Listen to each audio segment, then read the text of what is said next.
Binigyan din ng Presidential Communications Office na wala itong kinontratang reactors at vloggers para sumuporta sa administrasyon. Tiniyak din ng ahensya na may mga mekanismo na laban sa fake news. Yan ang ulat ni Mela Las Moras. Mariing itinanggi ni Communications Secretary Dave Gomez ang akusasyong may mga binabayaran umano silang reactors at vloggers para magbigay suporta sa administrasyon online. Sa deliberasyon ng Kamara ukol sa panukalang pondo ng ahensya sa susunod na taon, naungkat kasi ni Sagip Party List Representative Paulo Marcoleta ang nasagap niyang impormasyon tungkol dito. Meron daw kayong minimaintain na 200 reactors and 76 or so vloggers. To that point, Your Honor, we don't maintain reactors and vloggers. We have organic supporters of the president who comments on our post, but we don't retain any of those vloggers or reactors, as you may put it.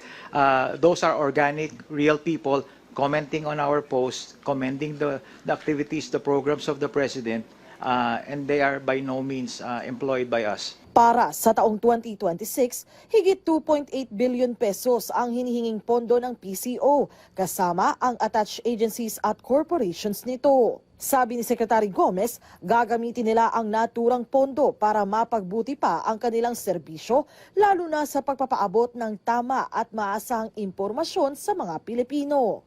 We will strengthen our coverage of the President's local and international engagements, ensuring timely, accurate, and relevant information reaching our citizenry.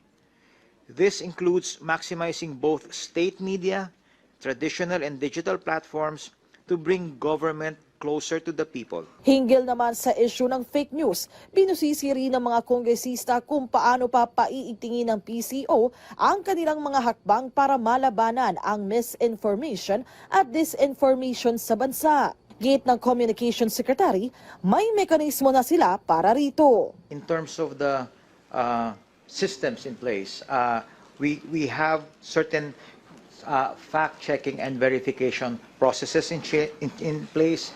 We have our media and information literacy campaign and the digital governance and unified messaging platforms. Full force ang mga opisyal ng PCO sa talakayan at kasama sa mga humarap dito ang pinuno ng inyong pambansang telebisyon o People's Television Network Incorporated na si Network General Manager Maria Lourdes Chua Fagar. Matapos ang higit 2 oras, agad na ring tinapos ng komite ang kanilang deliberasyon ukol sa panukalang pondo ng PCO.